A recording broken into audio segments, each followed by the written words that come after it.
What's up, everybody? Welcome back to a new First Strike. Just gonna be real for a quick second here.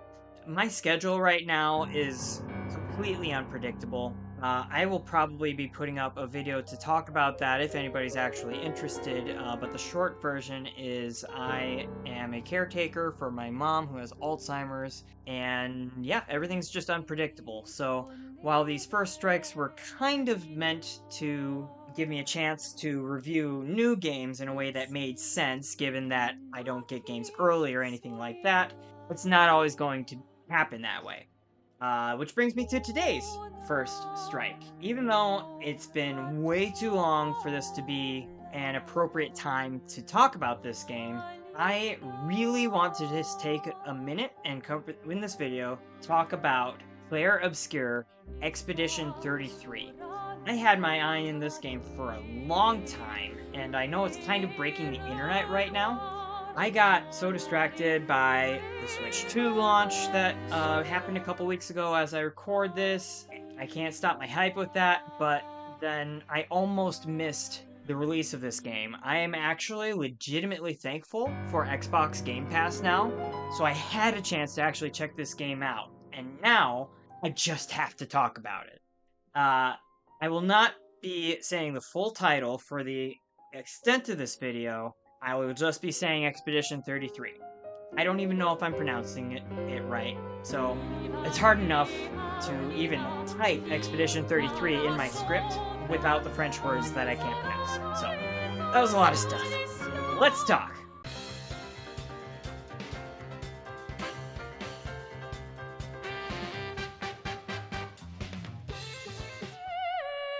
I was intrigued enough when I caught the first trailers for Expedition 33. Just the overall look seemed very cool, but I knew nothing about it. But the more I learned, the more I wanted to play it. First, I found out it was gonna star, among other people, Ben Starr and Charlie Cox, two of my current favorite performers. Ben Starr plays Clive Rossfield in Final Fantasy XVI and does a superb job of conveying a man of sorrow with the weight of the world on his shoulders, very much in line with this game. More on that in a moment. And Charlie Cox? Well, that's Daredevil, and if he doesn't pull off the oh snap style million-yard stare, well, he'd make a less convincing blind man. Then I found out this game is a turn-based RPG, which I'm a huge sucker for, and I do mean sucker, because I'm pretty bad at those, like, in a weird way. I still haven't beaten a Pokemon game, but I love playing them, so that got me excited.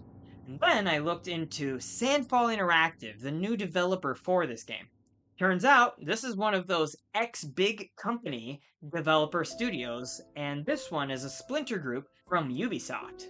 Now, I would not call myself a Ubisoft fan, so the problems they've had lately don't get much more than sucks to be them for me.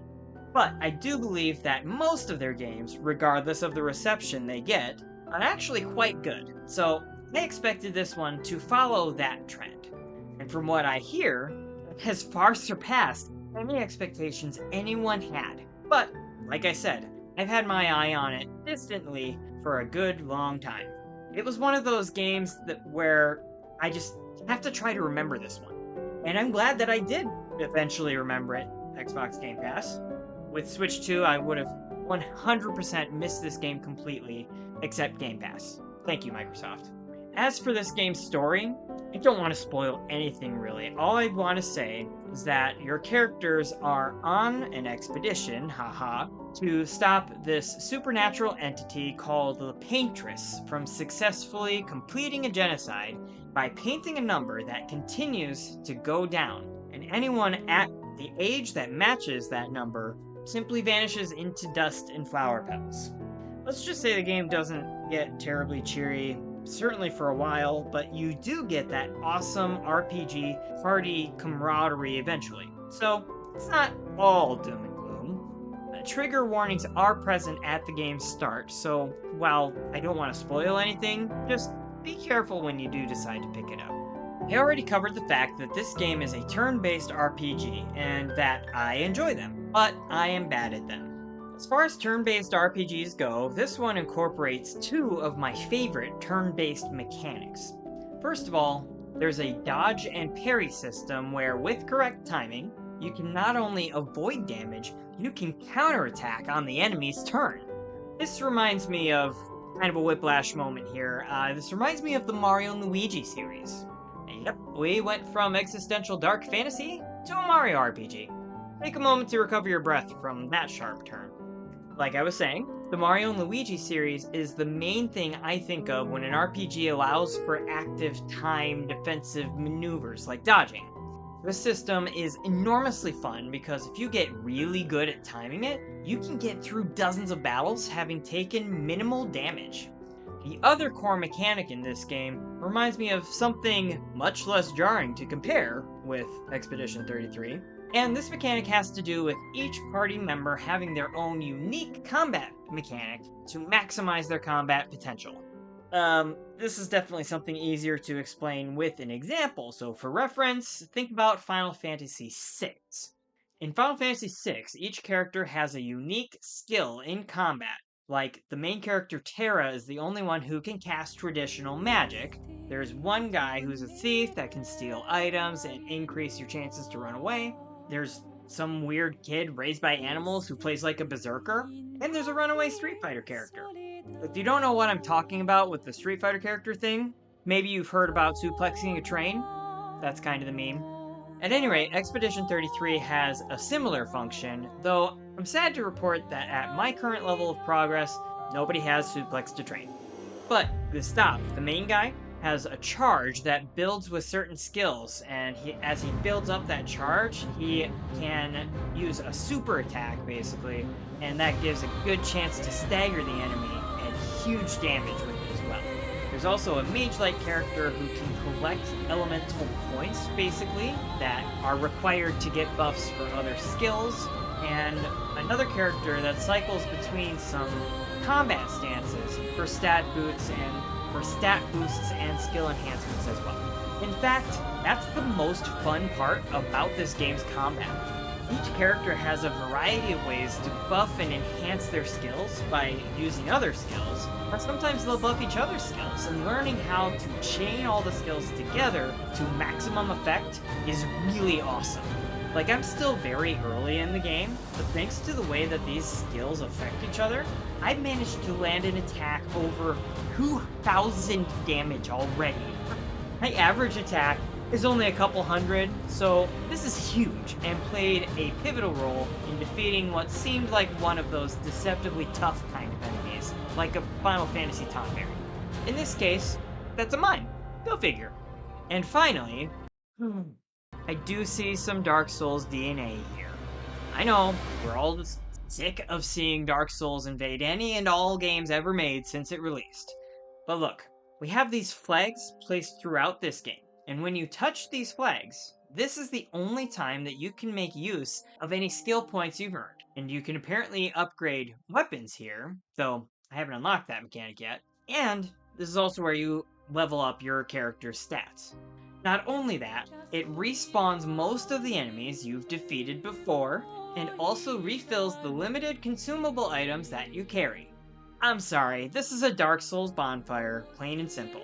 And honestly, it feels a little too natural of a fit here. Turn-based RPGs are specifically made for grinding and farming, and the bonfire system is among the best systems for this kind of loop. And before I get to the final thoughts, I just have to say as well, this game is gorgeous.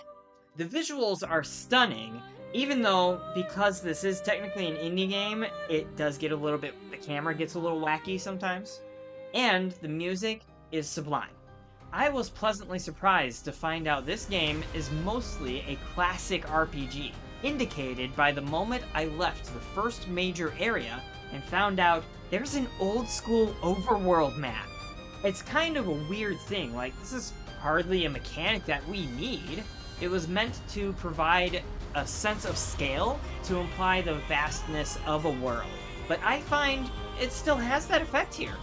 Even after Final Fantasy VII Rebirth gave me what used to be an overworld and turned it into a massive open world, I find that this overworld concept really conveys the enormity of the world far better than any open world map could. Still love Rebirth, no shade. So look, even if you aren't typically interested in RPGs like Dragon Quest or the classic Final Fantasy games, I really think you should check this out. The world and story are more compelling than most games today. The visuals and music are just beautiful, and the gameplay feels so good and rewarding, whether you're trying to complete it or just blow through the story. If you have Xbox Game Pass, you have basically no excuse here. Get it downloaded, give it at least a couple hours, and see what you think. Like any other game, I'm sure Expedition 33 won't be everybody's cup of tea, but it feels special for blending modern and classic game design in a way I haven't seen before. This is where I'm planting my flag. There has never been a game quite like Expedition 33, and I expect it will play a huge role in shaping the direction of future RPG games to come. I, for one, can't wait to see how. So there you have it. Expedition 33 feels like a really special game. I hope you take a chance on it. If you're playing, let me know what you like about it, without spoilers, please, I beg you. And be sure to tell me if you want me to look at any other games coming out soon. There will be plenty of First Strikes on Switch 2 games, because I'm a Nintendo guy. Definitely not Spawn. Look at the number of subscribers. Nintendo's not going to sponsor my content. I love Nintendo. There will be more First Strikes on that. Until next time, happy gaming!